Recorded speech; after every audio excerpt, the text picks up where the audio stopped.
Good morning, good afternoon, good evening, good whatever time of day it is. Thank you for tuning in to Conversations with Dr. Don. For your first-time viewers, Conversations with Dr. Don is an ongoing series of one-hour standalone talk shows where I interview interesting people like most of you out there about who they are as unique, one-of-a-kind individuals and about whatever it is that we have decided to talk about. And this evening we're going to talk about all kinds of things because my guests this evening have been on before, and they give me a bad time because they know so darn much, and they're so darn active and so progressive and so all that kind of stuff. And just delighted to have you on again. And Roberto Lovato. Thank you. Thank you for having the program. Yeah. And Lone Vet Joe Walsh. Thank you. Talk about a rabble-rouser. Thanks again for coming on. Yeah. You're welcome. How you feeling? Well, I'm feeling pretty good. I'm getting older. I'm going to be 72 in May, so I'm getting up there. Mm-hmm. But I'm still in the streets. I'm still protesting. I'm still fighting. And I think I'll do it until I die. Mm-hmm. What about this guy, Mr. Lovato? Are you a rabble-rouser too? Well, I'm sort of a rebel-rouser, but I support Joe, and I belong to the Individuals for Justice of Portland and the Oregon Progressive Party. And Joe and I work for social justice on the streets and wherever we're needed. Yeah. So we spend a lot of time on the protests. In the Portland metro area, Portland, Oregon, and you guys are really out there, and my hat's off to you. And I'm 86, and you're just a kid, Joe Walsh, 72. I know. I get to say that to a lot of people too. Yeah. You know, when they're in their 60s or 50s, I just say, "Boy, you're just a baby." You know, just wait till you grow up and learn something. So, as you guys know, the show goes in two major parts. The first part is what I call the bio part, or the getting to know you part, where I talk to my guests about who they are personally, so you get an idea where they're coming from when they express an opinion or have something to say. You know a little more about them to see why they're saying what they're saying.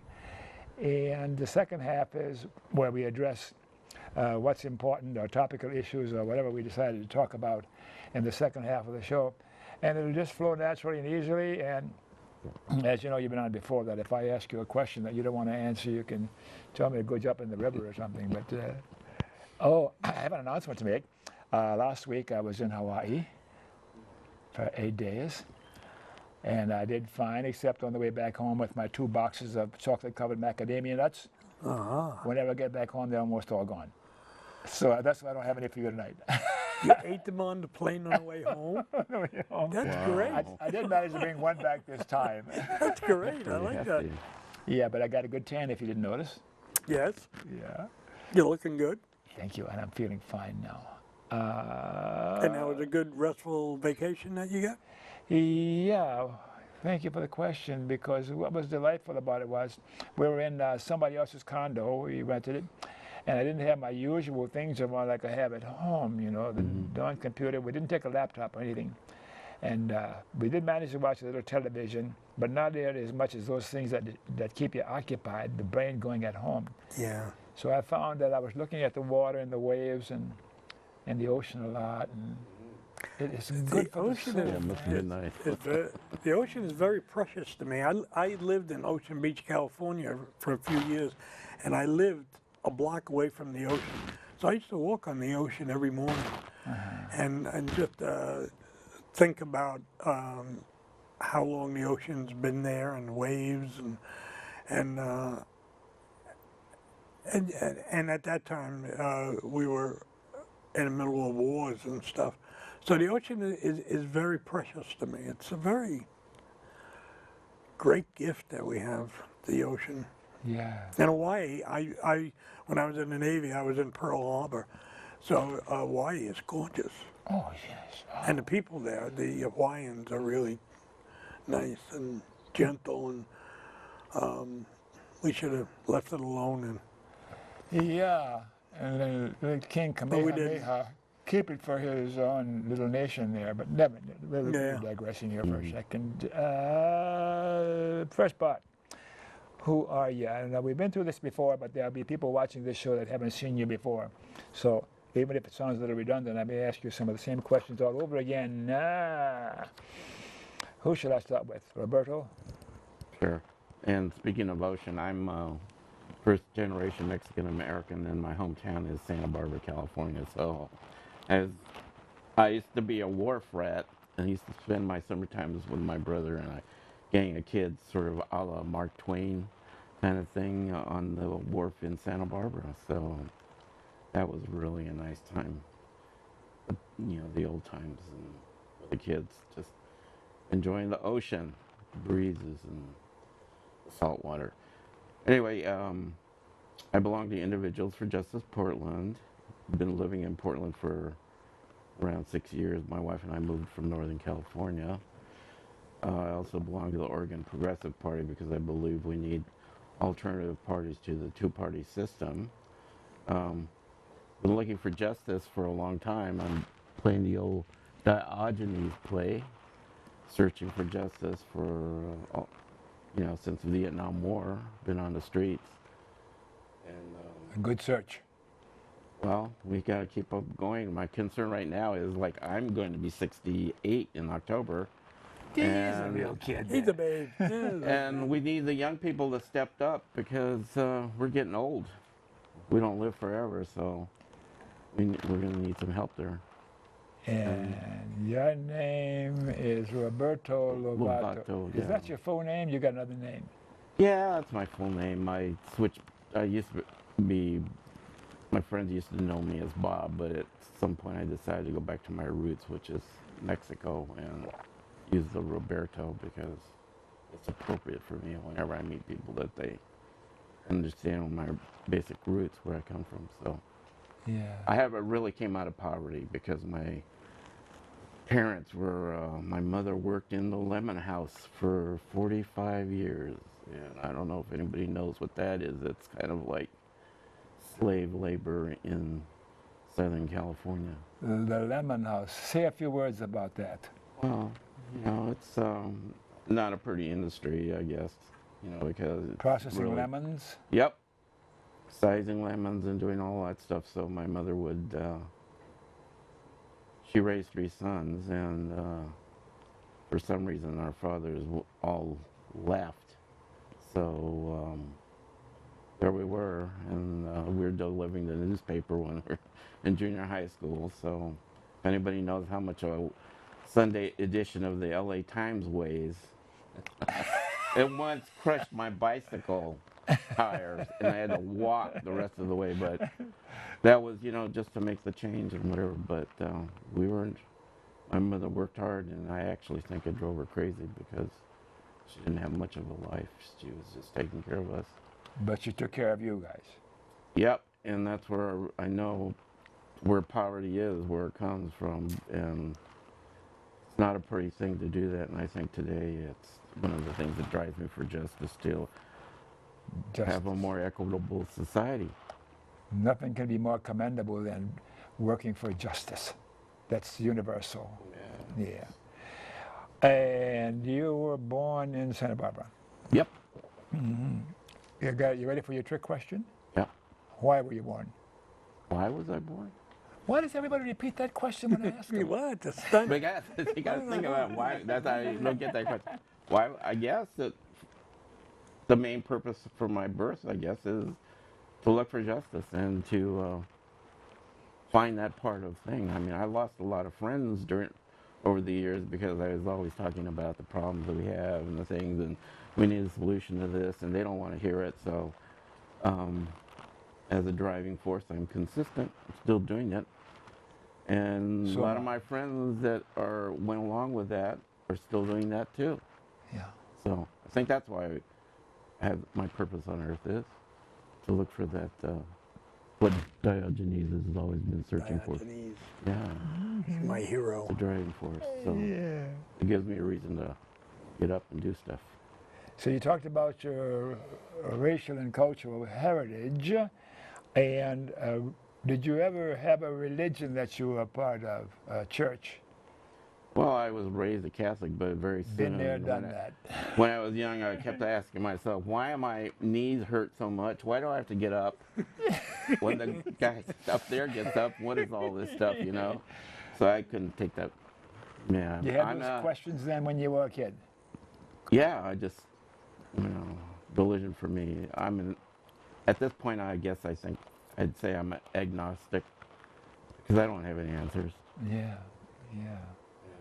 And your formal education? Well, I was educated through the school system in Santa Barbara. I went to Santa Barbara City College. I graduated from there and I went to UCSB, graduated from UCSB, and then I went to the University of Colorado at Boulder and graduated from there in 1973. In what? Fine art. Oh, you're an artist. Yeah, that's, You- that's in there somewhere. It fits you, especially with how you look. Well, it's in there somewhere, and I think that, it's the reason I'm not sort of supporting the whole thing in the artistic world is that I don't think that there's enough connection with what's happening in our society with what happens in art. It's a tough profession anyhow, being any Well, kind of an artist. I go back, I love jazz because that's at the time, that's a reflection of the times and is consistent with what was going on there for this, to try to look out for freedom and to try to expand the universe of sound and things like that. So I'm a jazz follower. Who are your heroes from the past who are alive today? Any names come to mind? Oh, yeah. Emiliano Zapata for the Viva revolutionary. Zapata! Yeah. And the Zapatistas in Mexico and Oh, yes. and the underground Harriet Tubman and all the things that happened in America to try to equalize what was going down here. There's people on this happening today, which Naomi Klein talking about what our society is about and what the oligarchs are doing to us and stuff like that. So there's numerous people. Yeah. So then how things were when you were small and your mom was raising you guys, that probably got your conditioning and your thinking such that, hey, things are not just for me. I'm going to be sure that I'm going to make things just for others as best I can. Yeah, I can empathize with how people have to live because of the condition of our society, that's thrust upon them. They don't choose to be poor. It's their society that makes them poor because they already have a vision of what these people who might be a different color or a different thing that they need to be put aside into their corner box so that the rest of the people can get rich. Do you have a partner, a wife, a boyfriend, a girlfriend, Wife. something like that? A wife. Oh, okay. Yeah, How I've been long? married for like 17 years. 17 years. Children? Nope. Okay. Dogs? Two golden retrievers. Milo and Ruby. Milo and Ruby? Yes. How come you picked those names? Well, Ruby is actually a registered AKC dog, and her name is Rubina Preciosa Gem of Malala, because she was born in Malala. Mm-hmm. And actually, Milo is her brother, so I gave Milo the official name of Milo of Twain's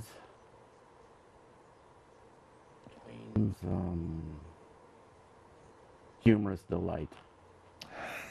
You are a poet, an artist. No, I mean, I love Mark Twain, and I had to make the connection with Milo, so every time I see Milo or call him, I think Mark Twain. Uh-huh. Because I love Mark Twain. Yeah. And political persuasion, are you on the left, right, or center, or what? That's a dumb question. Yeah, it's, wherever, they have socialism and stuff that I like to head that way. I'm a democratic socialist also. And memberships, other than the Progressive Party, in political, social, civic organizations, any memberships you care to mention for the viewers? I don't really have any other ones. Those keep me pretty busy. From what I hear. I mean, I try to work locally, spend my money locally, try to help the people here. I'm tired with big environmental organizations because I don't think they've done that much. I don't want to send my check to them because they've cooperated with the government too much, and we find ourselves there. And I guess the Lawyers Guild might be somebody, Yes. and the ACO a little bit, but I'm mad with them because of what they did in Oregon. I get mad at them off and Yeah. on, but through the 40 years I've been with them, I'm not going to give them up now. They cooperated with Portland, and joining the JTDF when Portland was the only big city in the country to stay out of it. Joint Terrorism Task Force. Yeah, Yeah. Anyway. How come you hang out with this guy, this Joe Walsh, long day? Because it keeps me going. I mean, a lot of times I think, oh my God, look at all this stuff that's happening with Joe. It's like tonight, Joe called me. Because you needed some help, so here we are. And, he said, you got to study up on some stuff, so whatever. Time for you. Yeah. It's time for Joe? Time for him, yeah. Joe Walsh. What kind of name is that? It's very Irish. I My know. father is from County Cork, and I have green blood. So it's Give me a knife, let's see. it is. It's just so Irish. Irish Catholic. Uh-huh. I grew up in Brooklyn, New York, in Bedford-Stuyvesant in the 40s, and it was a great place to grow up. Have fond memories? Roberto and I are very close, but we come from very different backgrounds. He comes from Santa Barbara, I come from Hancock Street. So our idea of a park was 2 trees. We had 2 trees, that was a park. But it was exciting. In the place that I lived, there were lots of children. So in our tenement alone, there were 6 families, and each family had 3 or 4 kids. So you're talking 18, 24 kids in just one tenement. And we had 30 tenements on each side of the streets. So we had, no matter who was mad at you, you could always find a friend. We had so many. And it was a great time to grow up in New York. We had the Dodgers that were just getting ready to win the first World Series, and everybody was excited about that, and they had block parties in Brooklyn over it. So it was an exciting time to grow up, and then I decided that I wanted to work for God. So I went into the Capuchin order of the Franciscan monks. Another fish eater. Yeah. Went in for 2 years and was doing really well. We had to take vows of chastity, obedience, and poverty. And I could do the poverty and I could do the obedience, kind of. But the chastity one, when I was 15, I just said, this is not going to work for me. The hormones. I've been there. Yeah, so I left that and then graduated high school and then went into the Navy. When I was 20. I spent 9 years in the Navy. 9. And the last one, I sent a letter to the Chief of Naval Operations, Admiral Zumwalt, and yes. I protested the war. In the letter, I just said, we have to, this is crazy and we have to stop this. And that was in 1970. And I was out in the Navy in 1971. They gave me an honorable discharge. They said, would you like to leave? And I said, yes, I would. I would really like to leave. You had no doubt of it. Yes. So, and that began my activist life, that we fought against the Vietnam War all the way to 75 when Nixon resigned. And we thought we won. We thought that we made such an impact in our politics that we were closer to where we were supposed to be, and the founding fathers talked about, especially Thomas Paine and Jefferson and those people, that we were closer to it, and we were wrong. We were all wrong. We all went our separate ways, and we went to college, and I finished college, and look where we are now. We're in a mess. I mean, we are on the brink of what you suggested to me on the phone. if we're not careful, we could end up in a world war. I mean, what's going on now is very, very serious, and I wish Secretary Kerry would tone it down. He's the Secretary of State. He's not the Secretary of War, and he sounds like the Secretary of War. Absolutely. When he says to the Russians, "Hey, man, you do this, we're going to do this," and the Russians are saying, "Okay, we're going to do it anyway." So you have this, and the president keeps trying to appease the right-wing Republicans, and he will never do it. So why doesn't he do what he knows is right? Because he wants to stay alive.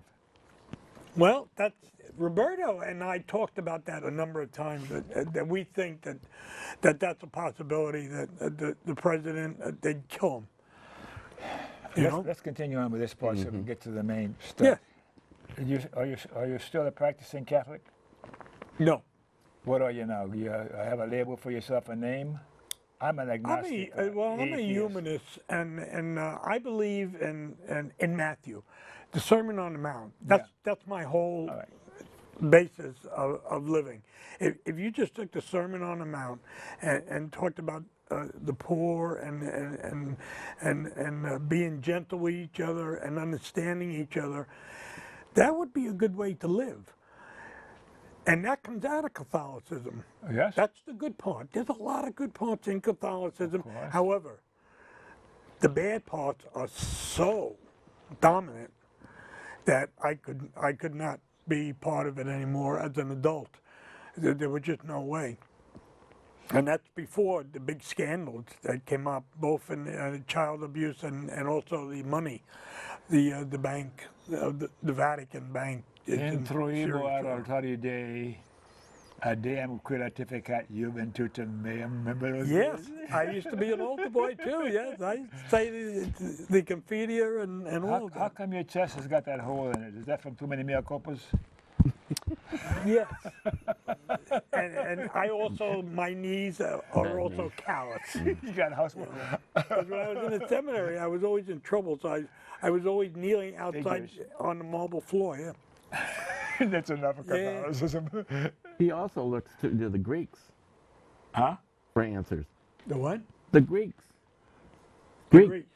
Yeah, the Greek history in the past. What, you're talking about Diogenes? Yeah, but you're always talking about that. Yeah, one of my favorite people is Diogenes, and he was a pain in the ass. And he was this philosopher that lived in a barrel. Family show. Be careful now. Okay, well, I won't get to it. That's fine. He lived in a barrel, and he once said to either Socrates or Alexander the Great, when he was talking to him, this is a great line, and they were trying to appease him and say, you're this great philosopher, you're embarrassing us by living in this barrel outside the Senate, so would you please come in and get cleaned up and stuff? And he said, move, you're blocking the sun. Isn't that a great line? To Alexander the Great? I mean, how wonderful is that? So those are my heroes, Diogenes, Thomas Paine. And Thomas Paine was another pain in the ass, a pain in the butt. Too late. Yeah, too late. Fine. But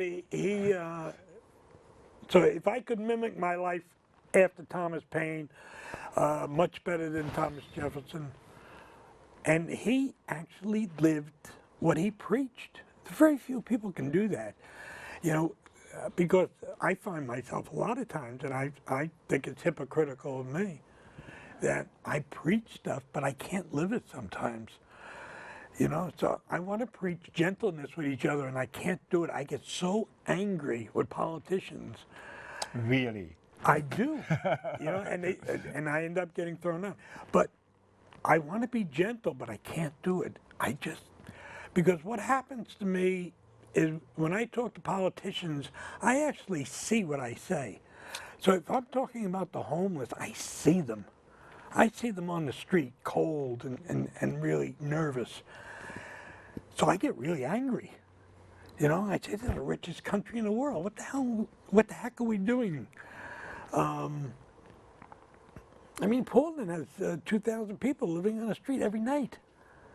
And we've done that now for 2 or 3 years, and we've Portland, screamed Oregon. at the politicians, and they're still not doing anything. Yeah. They're wasting money like crazy. They could solve this thing tomorrow, and they won't do it. You have a partner? You have Yeah. a boyfriend, a wife, a husband, or what? I have a terrific wife. She's also one of my best friends, How long has she put up with you? about 35 years. Oh my gosh. So she's a slow learner. He just broke himself up. She's delightful. She's very different than I am. She's quiet, forceful, but quiet and gentle. All the things that I really appreciate in other human beings. But she's got a tongue. You know, when she gets mad, she's pretty good. Yeah, we have a great relationship, and periodically throughout our 35 years, we used to go on these things we called odysseys. So when things got boring, we would say, let's go on an odyssey. So we'd go to Santa Barbara from Long Beach. We would just drive, or we'd fly to Vegas. Just get on a plane, fly. Children or grandchildren? I have 3 children. Patty's got 2. I have 1. We have 3 grandchildren. 2 here in Portland and 1 in Madison, Wisconsin, my son. So I love grandkids. Grandkids are really cool. Absolutely. Yeah, but they're just about grown now. So, but when they were 6, Why don't you make some new ones? Make some new grandkids. Do I? Kids. No. Patty and I, we watch television shows, and both of us say, "Isn't it nice that we don't have to go through this anymore?" You know, with the teenagers and all of that stuff. So yeah, we don't miss that part of it. So, let's take a break and then come back and talk about other stuff. Okay, Mr. Director?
Justin Bieber. Hello, looks like we're back. Thank you for staying tuned.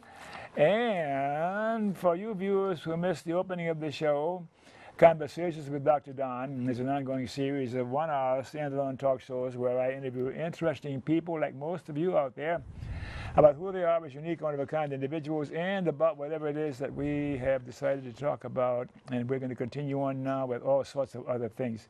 These guys are so delightful and so interesting. So where shall we start in this second half hour? Well, You had this list. We were going to talk about yeah. that. Let's talk about what's going on between Russia and the United States right now. That's the big news. That everybody is holding their breath. That for whatever reason, the United States, we lost our moral authority when we invaded Iraq. It's very hard for us to say to another country now, don't invade. You know, And that's the problem. That's one of the problems. And Putin has used it against us. He said in his speech, hey, you know, Iraq, you invaded. Afghanistan, you invaded. Grenada, you invaded. And you could go down the list. And it's very hard for us to say, hey, you got to stay away from these places because they have a right to their own government when a section of the country wants to go to Russia. That's really dangerous stuff because what it would be like New Jersey deciding it wanted to go to Canada. We'd get a little upset over that. So if you put the shoes on your other foot and try to understand, and I don't think Secretary of the State is understanding it, and I don't think the President is understanding it, but I'll give him this credit. He's doing a heck of a lot better than the warmongers are screaming about on the other side. McCain, Lindsay, those conservatives. How can you make a distinction between Lindsay and McCain and what the Secretary of State is doing? Furthermore, do you see a real significance between Putin and Obama when it comes down to justice and treating human beings as worthwhile beings? No. There's absolutely no difference. Power on that level is the same. Whether you're a communist or you're a Republican or a Democrat, it's the same. Or a capitalist, huh? Or a capitalist. So it's their interest is only to maintain their power. And what's going on now in Russia is Russia going all the way back into history of the Russian czars. They want a window to the west. They want those seaports. So that's what's going on. And Putin sees the opportunity to go in and take that little seaport, which gives him access to the Black Sea. He has that seaport before the Crimea situation came up, didn't he? He had to have a warm water seaport. Yeah, What they Russian did, fleet was they had stationed an there. agreement that the Black Sea naval force from Russia would be stationed there. However, the country itself made a move towards Europe, that they wanted to cut a deal with Europe instead of Putin. But This is the Ukraine. leader, Ukraine, the leader wanted to go with the Russians, and that's what started this whole thing. You had this split. The people wanted to go with Europe, and the leaders wanted to go with the Russians. And now we have this standoff. Ukraine cannot stand up to the Russian army. Can't do it. Everybody knows that. So what's our options? Do we send in massive amounts of military aid? And that's what McCain is talking about. The president, to give him credit, and I'm surely a critic of Obama, he's hesitating and he's saying, okay, let's try to do some diplomacy here. The problem is the people that should be doing the diplomacy sound like war hawks. They want, you can't, I can't tell you what to do without offending you. If it walks like a duck, it squawks like a duck, it's a darn duck. Right, Roberto? Yeah, it's the same old, same old. We're going back to. Anyway, this is all about money and territory, oil, gas. I mean, the pipeline goes through from Russia to Europe, goes through the Ukraine. So Yeah. they want to, have reasonable control, and they're not gonna. I don't think they're gonna go to war with Ukraine because they don't want that to be destroyed. And they're getting like $75 billion a year for. Russia's getting $75 billion a year for gas from Germany alone. So it's a real economic prize, and there are a lot of,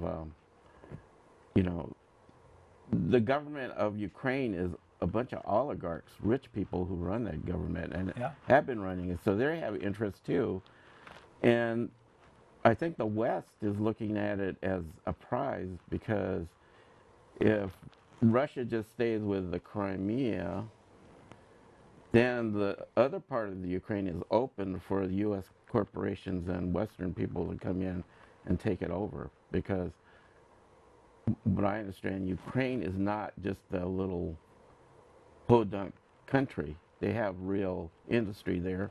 They have smart people, and they have technologies and stuff like that. So I think the West is looking at those assets as a cheap bargain.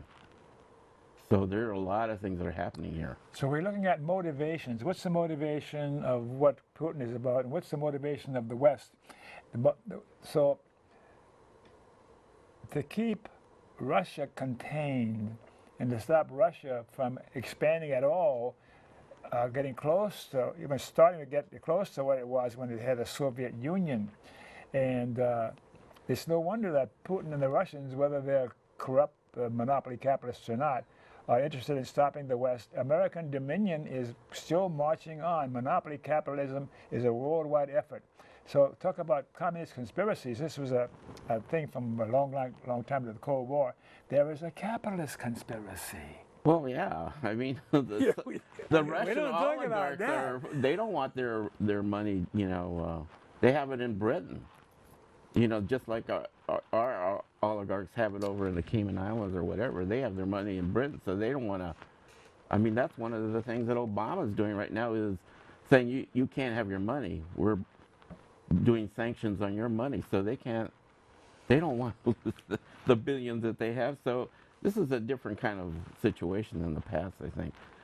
And Putin, he doesn't want a war. I mean, he doesn't want to have nuclear weapons, come all-out war. That's like the disintegration of the planet, if that were to happen. So I think he's just, pushing forward a little bit, seeing where it goes.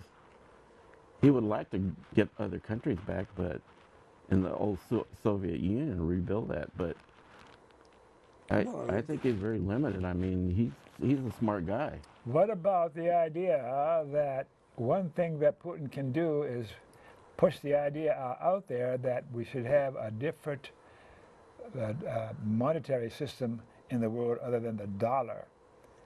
There's Latin American countries and a whole bunch of other countries who would join him. What's the possibility of that happening? Do you think Putin would go that far? And what would the U.S. do? It would collapse the U.S.'s economy totally.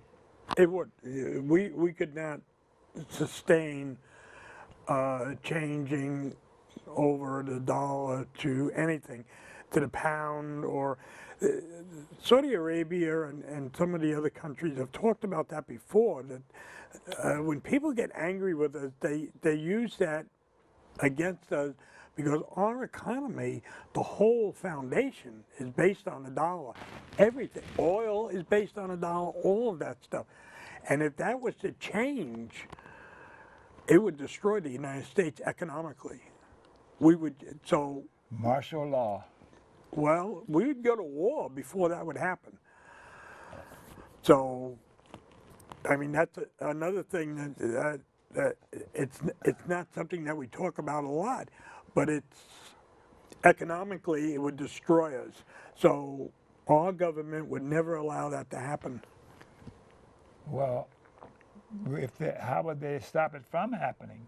We have invested in Europe and other places, Israel and stuff, billions and billions of dollars, and we give aid in different forms, billions of dollars. So a lot of the countries are totally dependent on that aid. If we were to pull that aid, so if the United States goes into an economic depression and we couldn't get any money to these countries, that would follow. There would be a rippling effect all the way across Europe. So we have that going. How would the U.S. prevent that from happening? You see, these major wars turn out because people say, well, that'll never happen. That's just so impractical, so crazy. It's like when the invention of gunpowder and certain things to do with war. Well, with the advent of the machine gun, this is the end of all major wars, because this will never happen again, right? Yeah. So it's no different now. My point is, I don't see how the U.S. can prevent it from happening. And the answer then would be a real revolution in this country, where the right wing would take over and Blackwater would take to the streets, and the militarized police forces around the country then would take over and have you and I in jail. Yeah, especially well, you. Well, yeah, I think they're going to arrest him first so he can have the top bunk bed. Speaking of the fascist troops, the new government of Ukraine installed the fascists into the police and military. Yes. So they're in charge of that now. So it's a very different situation in Ukraine. In the future, I don't know. I mean, it could be pretty weird, I mean, for those people. But also another card in this thing is that the oligarchs in America, they are looking and say, well, if the oil and gas get disrupted from Russia and they lose their 75 billion a year from Europe to for their economy, it's going to like knock the Russian economy down. The Ukraine is already in like the third installment of IMF funding, and they're going to have real austerity just to survive. So that's where the bargain deal comes in. Other people come and buy it out. But if the oil and stuff gets cut off to Europe and the gas, we have a surplus of oil and gas because of fracking and drilling here. And just because the Congress said so far that we can't export it, that could change overnight. And you could see all this stuff being sent out from the U.S. And they're not making enough money off the oil and gas now because there's too much here. So the price is down, and they can just see more billions of more dollars if they can get the Congress to act and say, well, we can send our gas and oil to Europe. We better talk about how it is our country and our government is behaving the way that it is. What's happening in Washington where our leadership and our Congress is not behaving in a way that looks for justice and decency around peoples, not just peoples around the world, but about its own citizenry. What's going on in They're Washington? afraid. The Congress is afraid of the government. They're afraid of the NSA. They're afraid of the CIA. They understand if they don't perform the way that the oligarchs want them to perform, they're, dust. How do we get them to perform differently?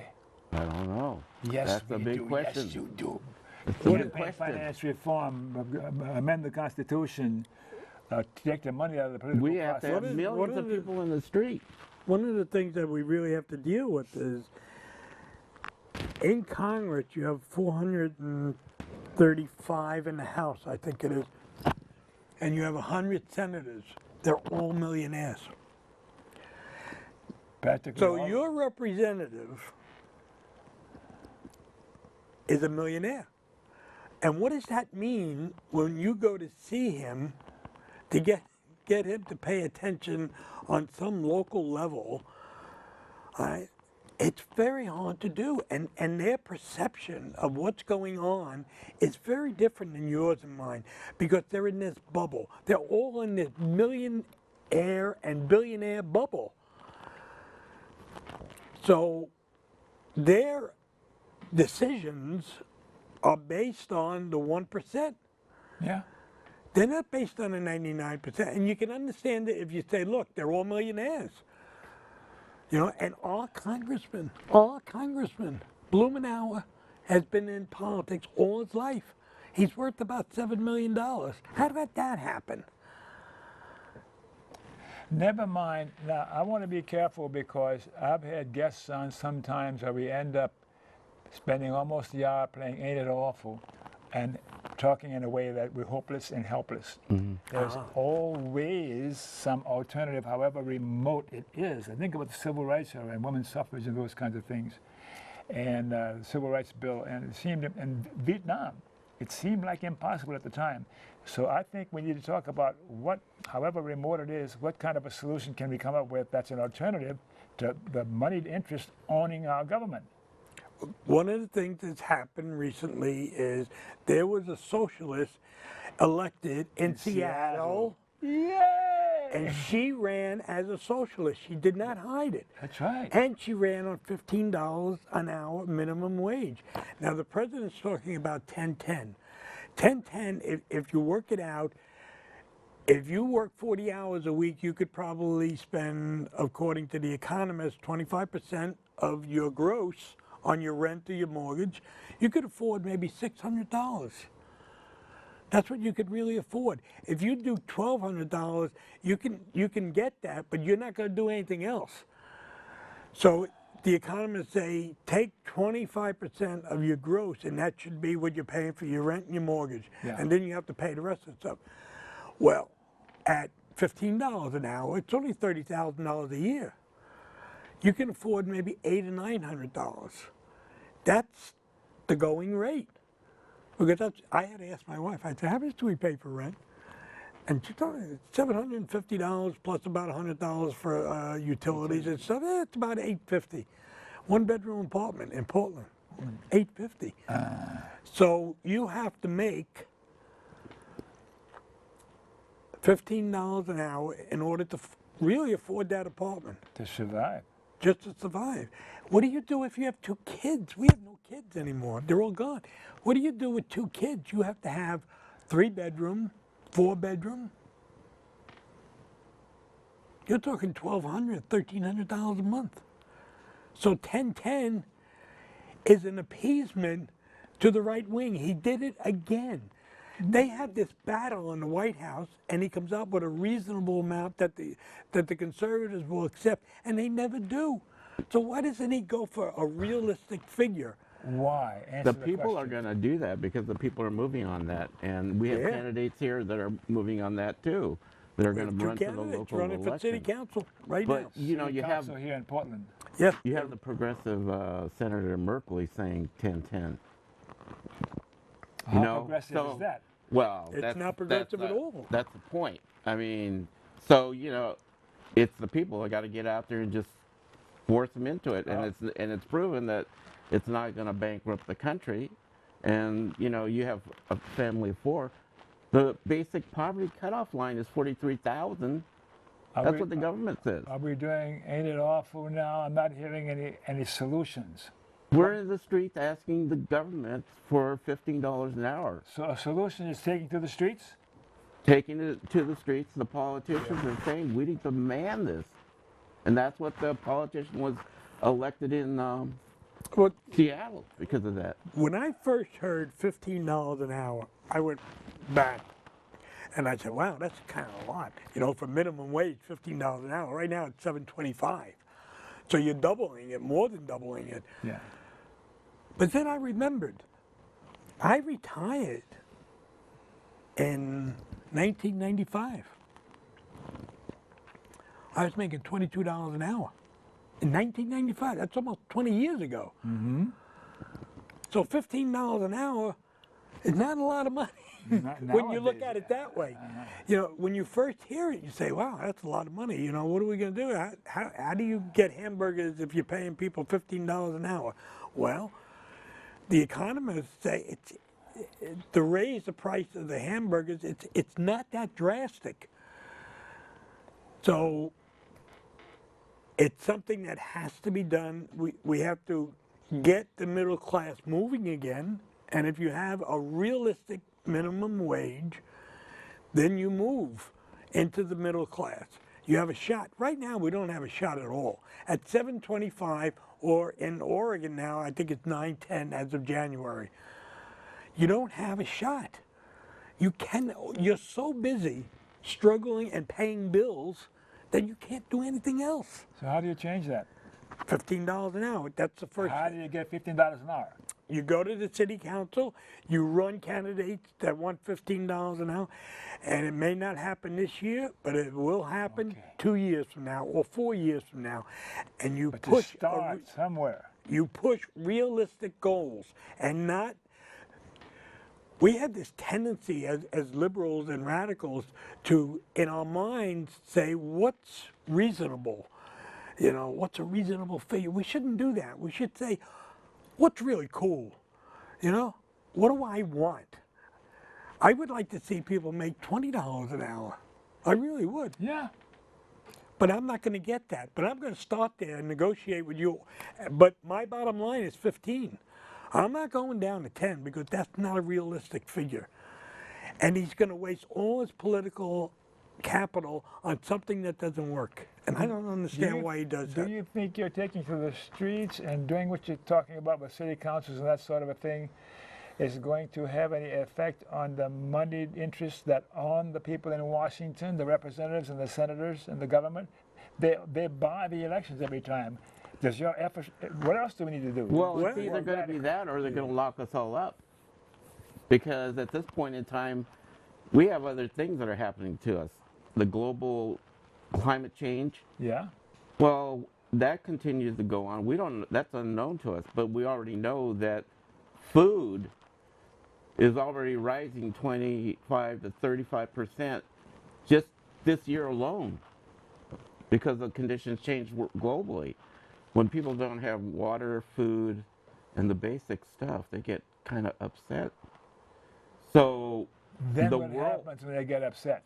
then they go out and try to change stuff. So what happens when they try to change stuff? Well, I'm tracking you back. they either get repressed or they win. How often do they win? How about martial law? How about all these countries around the world where people? Well, what's going on right now? when the pressure what's happens going on now with Venezuela and Honduras? They had successful revolutions not too many years ago, and now they're turning it around again because of our government's pressure and buying the oligarchs down there. but the people aren't giving up. There's two factions now, so they're going to have to deal with it in country. Because you know who has we have the global police are out on the block, but you know people here have to understand what's going on, and when you don't have stuff, you understand that something's happening. It shouldn't be happening, and the more we talk about equitability and justice in our country, the more people start to realize that we have a problem. I mean, when kids can't have a lunch, when the government starts cutting food stamps again, and then they start saying, oh, well, we need to spend more on the military budget because we have all these problems in the world. So that's my hope. That's why I said we need more young people. Because we're still trying to keep that happening, right? Yeah. And we're not going to be around for that much longer, but this battle is for real. Well, we've often said that nothing significant is going to happen in the United States until you go to the supermarket and there's no food on the shelves. You know, they only have about 3 or 4 days of food on the shelf. They have to have this constant delivery. When that delivery stops, for whatever reason, Shut down the system. people will understand what we're saying. And until people are hungry, they will not act. They will go along like in a dream state until somebody kicks them in the butt. All right, and that's what activists do. We kick them in the butt. And sooner or later, they're going to understand that we have a serious, serious systemic problem in this country. Yes. We talk about equality. There is no equality in this country. Do you think I'm equal to the governor? If I go to a restaurant and the governor goes to a restaurant, whose table are they going to get? They're going to give it to the governor. There's no equality. It's a myth. We're going to have to stop because we're running out of time now. But I wanted you to say something about what do you think about Snowden and Assange and that whole group of people, the whistleblowers? Snowden's one of my heroes. So, I mean, I said it in a nutshell, I think. He's one of my heroes, and those people that say he is a traitor and should be executed and stuff like that should be locked up in a padded cell. You know, whoever they are. I don't care who they are, whether it's Hillary Clinton or anybody else. They should be locked up. He destroyed his life for a cause. And he is giving us truth. And a lot of people are really upset about the way he did it. Too bad. Should he receive the Nobel Prize for Peace? Yes. Yeah. Yes. He's a hero of mine. They're both Assange and the whole thing, because our president was elected and he said, oh, I want more transparency. Remember that? Yeah. What did we get? We got more secrecy. Okay. And We got drones. yeah. No, we're going to have to stop now because we're going to get into Ain't It Awful again, and we've made some progress in talking about doing something other than just complaining. So look in the cameras and tell the viewers what you want to say to them about what we've talked about here, anything else that would be useful for them to carry away from watching this show. Change is not going to come from the politicians, and they're just not going to do it. It has to come from you. You have to be the change. You have to be in the street. You have to vote. You have to demand that your politicians pay attention to you. If you do that, you will get your country back. You've lost it. We've lost this country for I don't know how many years. You have to get it back. And you can't just say, I'm too busy. Roberto. Get mad, do something constructive, look at your community, help out wherever you can, you know, make your voice heard. You know, if you're mad, and you must be mad for a reason, so make it known, and that's the only way to get heard. Loud and clear. Okay, well, looks like it's time to sign off. We got to show you a few PSAs, public service announcements. To watch my shows on the web, Google Don Baham YouTube. There's hundreds of shows on there with all kinds of people I've interviewed in the past. So Don Baham YouTube, and then I got to tell you about the ACLU. You mentioned the American Civil Liberties Union. That's one of my favorite organizations. Without the ACLU, our civil liberties would be down the tubes, and things would be worse off than they are right now.